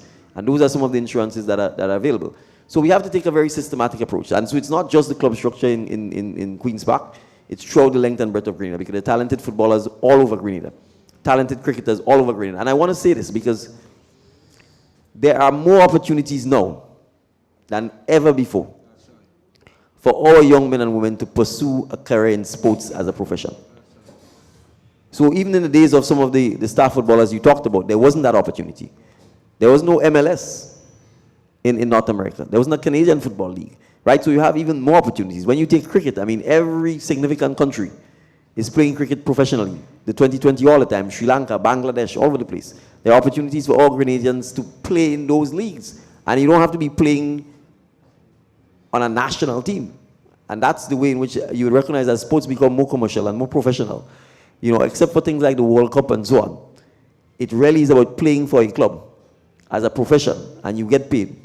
And the better you become, and you tend to become better the more you play, is the more money you earn. And that's why people like Chris Gill and those guys became stars, not just in the Caribbean, but they're stars wherever they play. And we have that talent, we have that ability here. But if we don't ensure that sport is played at the primary and secondary school level, and if we don't have that transition where they can get into clubs, and you see if you have semi-professional clubs and professional clubs, the clubs themselves will be recruiting the players from primary school and secondary school days. They will be hunting them because they will be looking for the next star, the next generation of footballers all the time. And then in turn, the bigger clubs in Europe and the US will know that we have a semi-professional league or professional league, and in turn, Trinidad, Jamaica will in turn be looking to us to recruit our players so that they could then make it on the big stage. So we need organization, we need structure, but we don't have that. And in fact, I'm hoping there is a new president of the Grenada Football Association. He's a colleague of mine. He's a lawyer as well, former footballer. He used to have the Marlon Green Scholarship, so I know. And in addition to that, he's a former employee of FIFA. So I know, without a doubt, he has the experience, the exposure, and I believe he has the good heart, no pun intended, to take football in Grenada back to where it belongs and to move it forward. No pun intended either. So I'm certainly using the opportunity to congratulate him. I hope he's listening, and I hope he heard what you said. And perhaps we can start by beginning to recognize some of the fallen footballers who have particularly represented Grenada at a national level and who may be in dire straits now as a starting point to beginning the revolutionizing and the moving forward with our football in Grenada. So thank you very much for the question. All right. This is just to let us know that we'll be taking 2 more questions and wrapping up the session. So we have our 2. Over to you. Good night. I have some questions and also an appeal. Where should I start? Question is, police officers.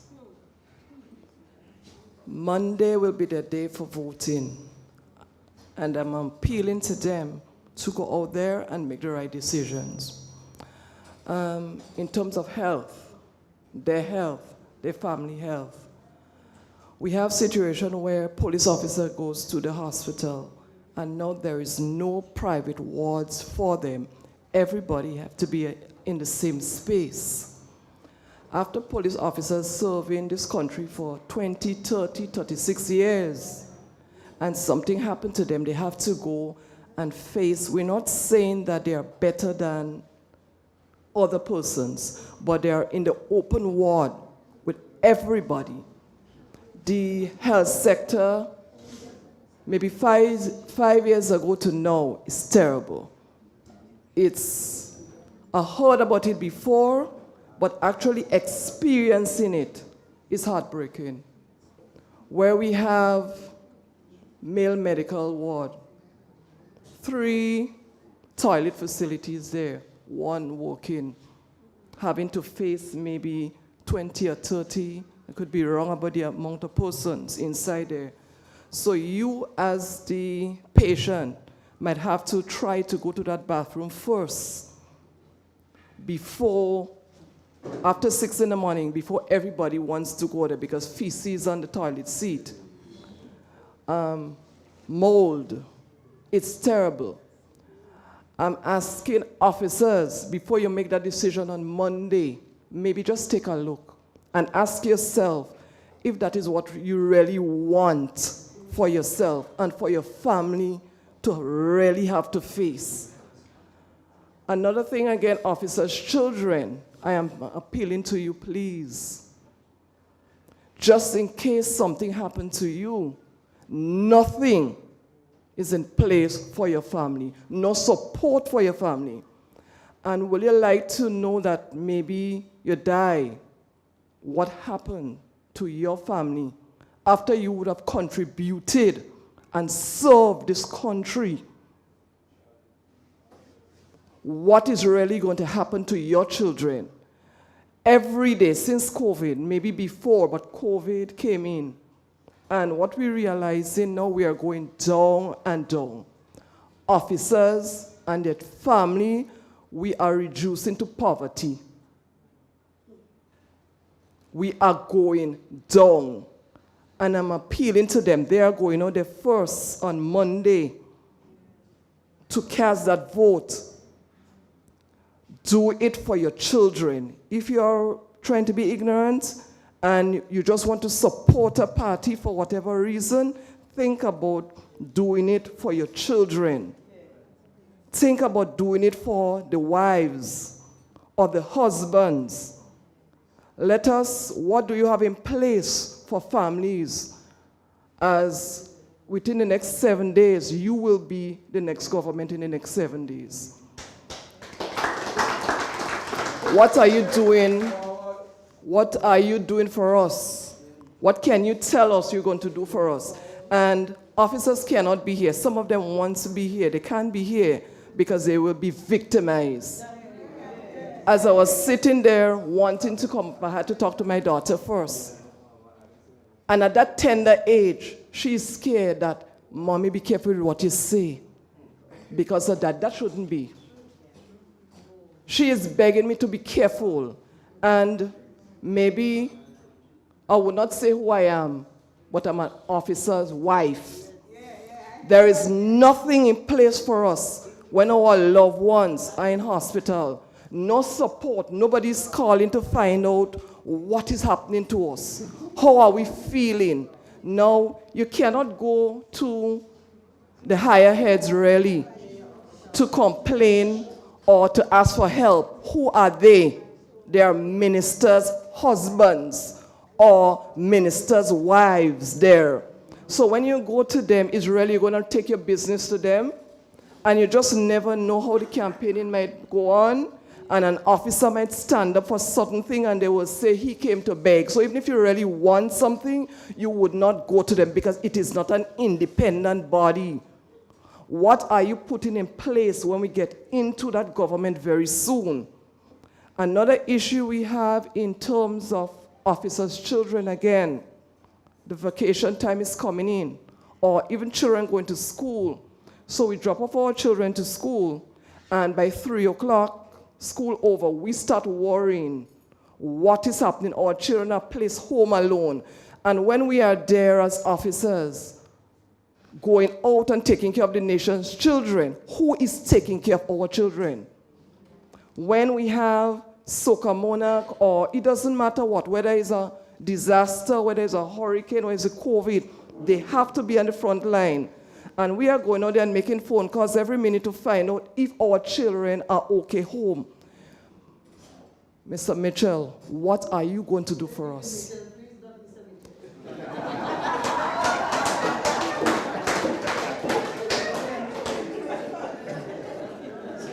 What are you going to do for us and for our children? What support are you going to give us as officers' wives? And I'm appealing to officers' wives or husbands, let us come together and form a committee. Let us form a support group who are listening to me. Let us form a support group. A lot of us going home and we're crying because we don't have anyone to turn to. And we're thinking we alone are in it. We are in it together. If your husband doesn't want to vote or maybe have not really decided what they have to do, women, we are the strong ones. Stand up to them. Stand up to them and let them know that Monday, when they go out, they have to make that change. And if they doesn't want to make it for themselves, think about the younger ones.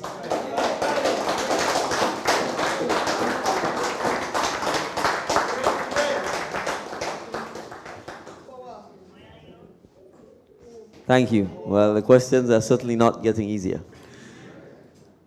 First, let me perhaps start with the point you ended, which is the support group amongst wives or husbands, because they're also female police officers. And I think that's a good starting point. And in my mind, the police itself as a group, as a body, is something that should be encouraged. And I will say the hierarchy of the police, notwithstanding who may constitute it, from a personal point of view, but from an office point of view, is something that, in my view, they should champion and encourage. Because at the end of the day, as police officers, you never know when something unfortunate could happen to you or to any other member of the police force, and when you may need comforting. So being in the hierarchy of the force does not exempt you from unfortunate incidents. And so having a police husbands, police wives support group, particularly when tragedy strikes or when there's illness, I think is a worthy recommendation, and it's something that should be encouraged. Now, whether it's effective or not, I know that there once was something called the Police Welfare Association. I believe it still exists on paper, but I understand the challenges, because there are significant challenges clearly within the Royal Grenada Police Force. The Royal Grenada Police Force has to be made a professional police service. And note my emphasis on service and not force. And we have to get the organization back to the place where it's a professional service. And we can pretend, or we can accept the reality in Grenada. The reality in Grenada is that the politicians, and I have no difficulty in saying that, because the politicians who ran Grenada for the last 25 years, the leader who ran Grenada for the majority of the last 28 or the 29 years is a single person. And they have effectively institutionalized politics into the Royal Grenada Police Service. And I'm renaming them now, so you'd appreciate that when we form power, one of the things we will do is to change the name from the Grenada Police Force, because I think the use of the word force suggests that that's what the police is about, force, as opposed to service. And it is service that they're about.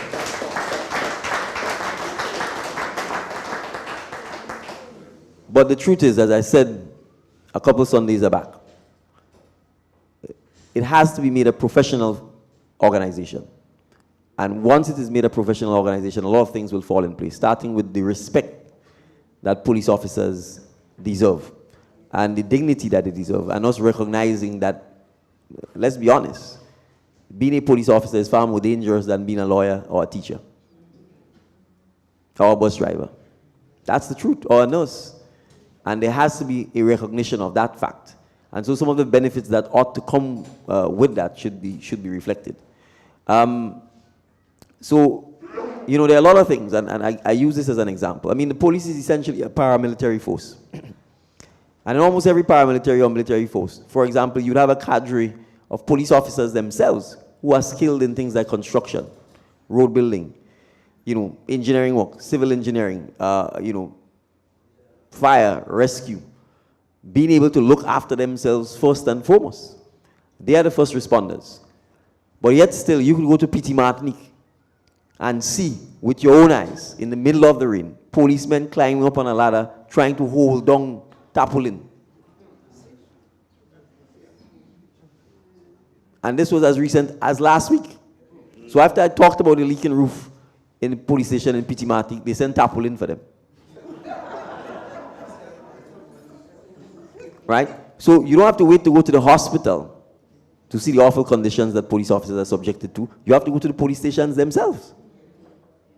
So with the exception of, I believe, the St. Paul's police station, all of the police stations throughout the length and breadth of Grenada are in terrible conditions. All of them. And so when we talk, and therefore, there's no question about the risk posed to them. I mean, forget the danger from the job. The buildings themselves pose health risks and health hazards to our police officers. And I'm saying, surely, if you called upon our hardware companies, even if things were bad, even if you didn't have the millions that you're wasting building drains in the middle of nowhere, building 10 feet of road in the middle of nowhere, giving out sand and gravel and lumber to people who've had it 10 and 15 times, even if you didn't have those resources available, at least, I'm sure, a phone call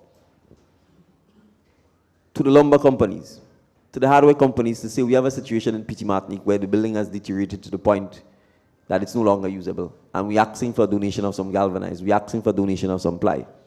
and that we, the police officers ourselves, those of us who ought to have the skills in carpentry and masonry, will begin the process of repairing. Even that, in my view, would be a start. But the fact that it's not happening, in my mind, shows that there is no will to even treat with basic things like the physical accommodations that you have in the police force. And so we recognize under the NDC administration that the Royal Grenada Police Service needs to be given special attention, that the facilities, the terms and conditions of service, because I've talked about the fact that there has been no, since 1994, 1995. I left secondary school in 1994. So I think that's about 22 years ago. There has been no attempt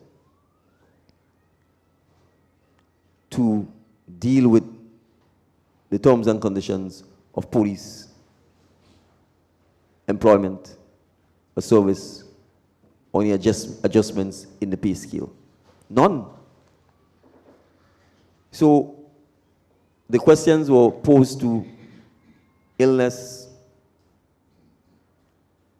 the children, etc.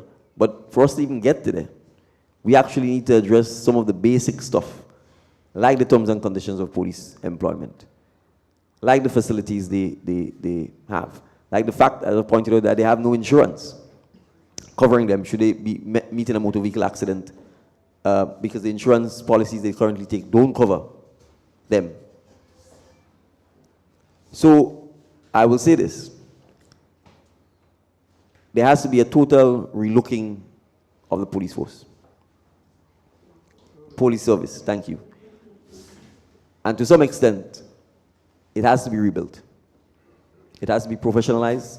Our police officers need to be incentivized. And when I talk about things like, for example, home ownership for public servants, it is talking about the police officers, because we know many of them, for example, can't afford to acquire a home on the salaries they get, just like that. So specifically in relation to police, to the children of police officers and so on, because we recognize that they're effectively working 24 hours a day. Again, and depending on the age range, but you see, as a community, because that is not something a government alone can solve. Because you can't literally say you will build a aftercare school for police officers alone in a physical location, because police officers live all over Grenada.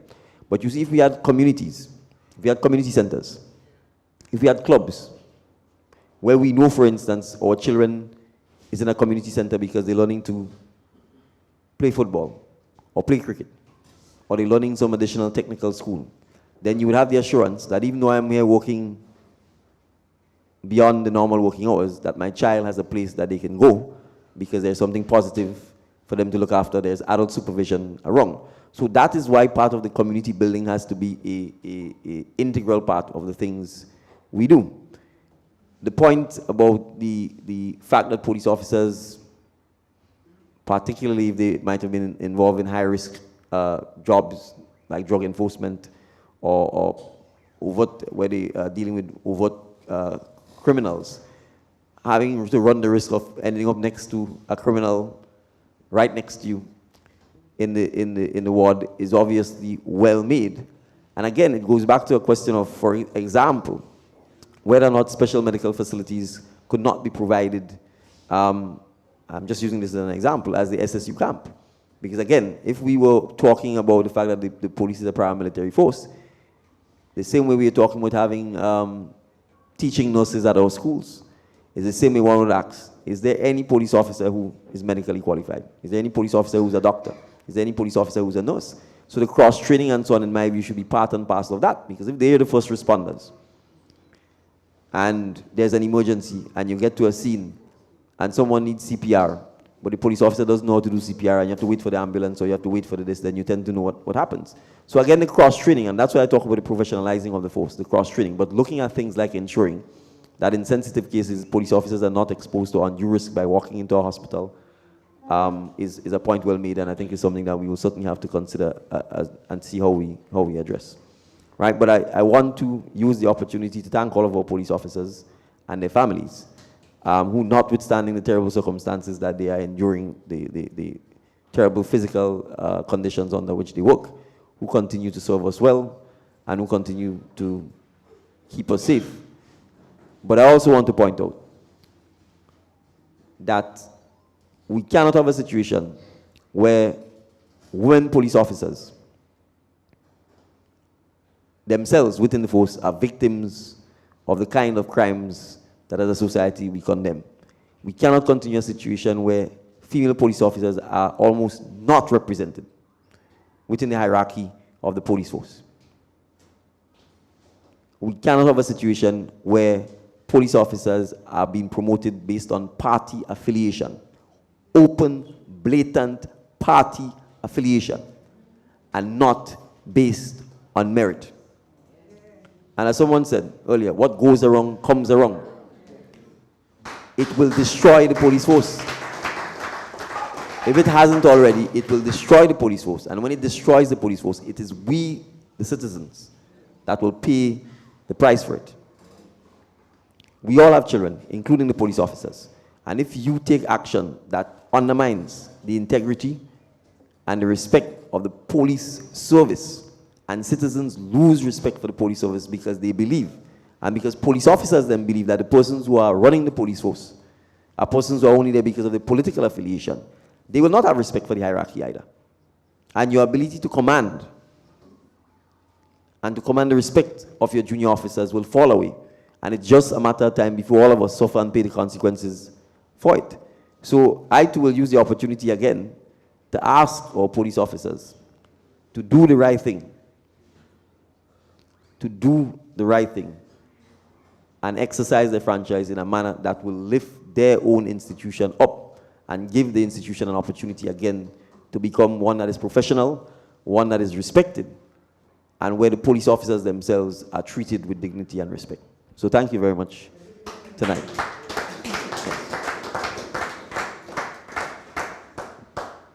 So we have our final question.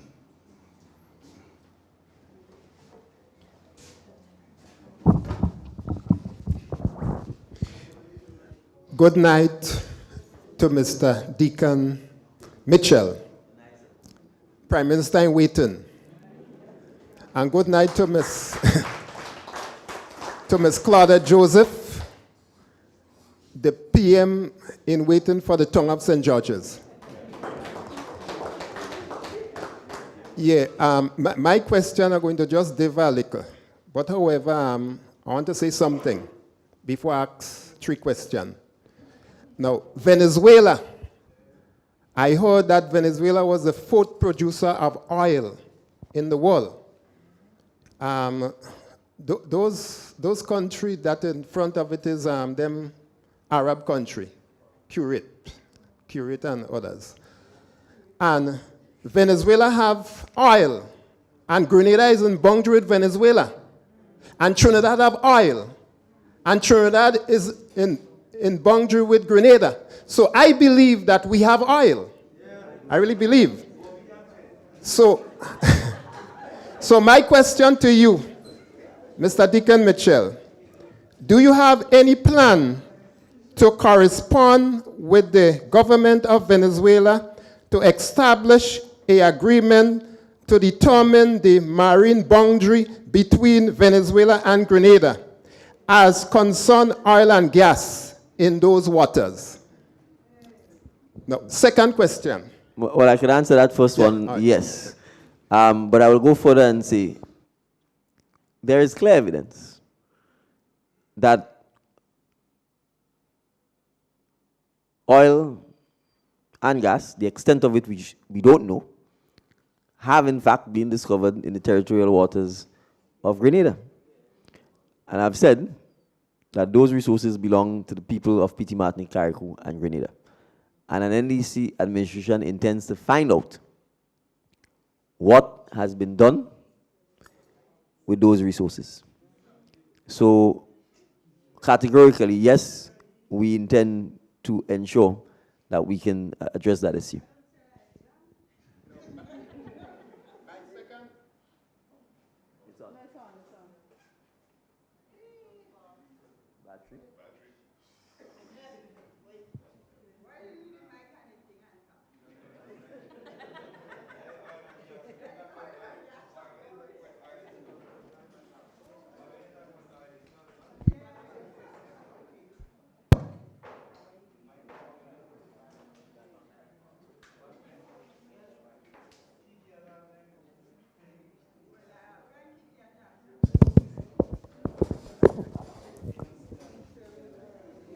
Yes.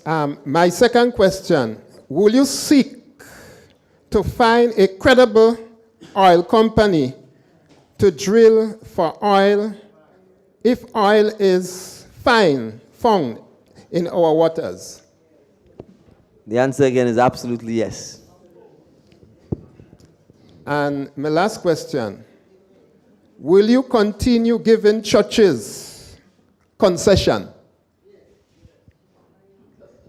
I will answer by saying I wasn't aware that churches had concessions. But if they do, I see no reason why we should not continue giving them. Yes. Mr. Political Leader, the questions here are answered. But there is one question online that I believe that we should take because it deals specifically with the issue of, the housing and building. Okay, stock. sure. And it's from, let me just pull him up very quickly. Ken Roy Batiste, who was asking, have you a transformation plan for the Carnage relative to developing it for business, entertainment, and other such purposes? The Carnage is underutilized in my view and desperately needs a boost. More can come from the Carnage, especially on weekends. So the answer is yes, and thank you for that question. And that's when we talk about revitalizing the tongue of St. George. The Carnage is Carnage is an integral part of that. And Sister Claudette talked about that in her presentation as to her plans for the tongue of St. George. So maybe I'll let her just comment on that. Yes, thanks for that question. Part of the plan to revitalize the town and to eventually declare it a historic district involve the development of the Carnage. And the development of the Carnage includes upgrading and enhancing it so as to also address the issues it faces with the adverse effects of climate change. The Carnage is a space that is not maintained, well, I was about to say regularly, but it is not maintained at all. I can't remember the last year, and I grew up in the area. Well, let me tell you the truth. The last time I remember the Carnage getting some kind of maintenance work was in 1986, thereabouts, when the Queen visited. And so we will have to upgrade the Carnage so as to assist the buildings there from feeling the impact of rising sea levels. So the Carnage will have to be a major project. And that project will have to be undertaken with the full cooperation and participation of property owners on the Carnage. Of course, the restoration of the heritage buildings will also see quite a bit of work taking place on the Carnage because there are some heritage buildings there. The plan also we have for the town of St. George is to return to the town and the Carnage in particular at least one other national festival annually. And of course, when I speak of that at the rap sessions and community meetings, people tend to mention the Easter Water Parade, right? So something of that nature so that we can really realize the fullest potential that the Carnage offers, both in terms of cultural activity and the economic gains that will be derived from such activities. So definitely, a lot of work has to go into the Carnage. I know there was a lot of talk about enhancing the Carnage using funds derived from some of the green climate fund, I think it is. Yeah. But we have a government that has a habit of not tapping into these resources and getting resources allocated and then losing it because they sit on it, as happened apparently in the case of the flood mitigation project in River Road, just to mention that. So we're building a big drain now because we threw away $50 million that were allocated for that specific project. And I know there was talk about funds from the Green Climate Fund to help to develop the Carenage. I hope that by June 24th, we would not have already lost those funds. If we did not, you can rest assured that the incoming NDC administration will tap into these funds so as to enhance the Carenage. Thank you.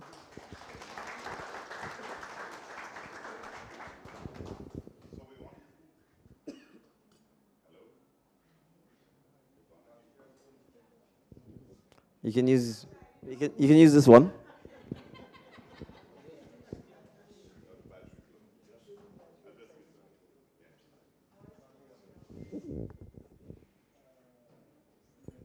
Thank you very much, Pierre. Well, we want to say to all of you gathered here, thank you very much for coming out. Give yourselves a round of applause. We want to remind everybody that we have a radio station, 90.1 FM. And so you all should try listening to 90.1 FM, the voice of the National Democratic Congress. Yeah? So we have programming from 6 in the morning to 8. So Vince and I do the morning. And then we have from 4 to 6 in the evening with KG. And then from 7 to 9 at night. So we have 6 hours. It's on 90.1 FM. And you can look for us, Caribbean Radio Spice Capital, and you'll find us there. So you can follow us there. And of course, the major rallies, pardon me? Yeah, channel 1000 on Flow. But you might even get, if you check GBN, our Sunday rallies come. We do a rally on Friday in Carriacou. And so you can come with us on the Dolly C. The ticket is only $75 return. And walk with some extra dollars because there'll be a bar on the boat to go and come and get your gravel for people like me, right? And no ice cream and cake. We're going to have that after we win on the 24th, right? So be mindful of that, folks. And then, of course, there's going to be that major motorcade on Sunday. So get yourselves ready for that. And our final rally where the manifesto is going to be unveiled. So that's happening on Sunday. Yeah? So, pardon me? The boat leaves at 10, so we want to board at 9. Boarding begins at 9. The boat is leaving at 10. Well, right. So we want to give you enough time to drink and eat and so on and reach up there and you're ready to go. Okay? So that's the timing. So with those remarks, and we just want to say to the political leader and everybody, political leader, somebody want to take a photo with this, you can't run away. But he's there. All right, just stepped away, he'll be here. So thank you again, everybody, and we look forward to seeing you on Sunday. So, well, what time we do rallies on a Sunday?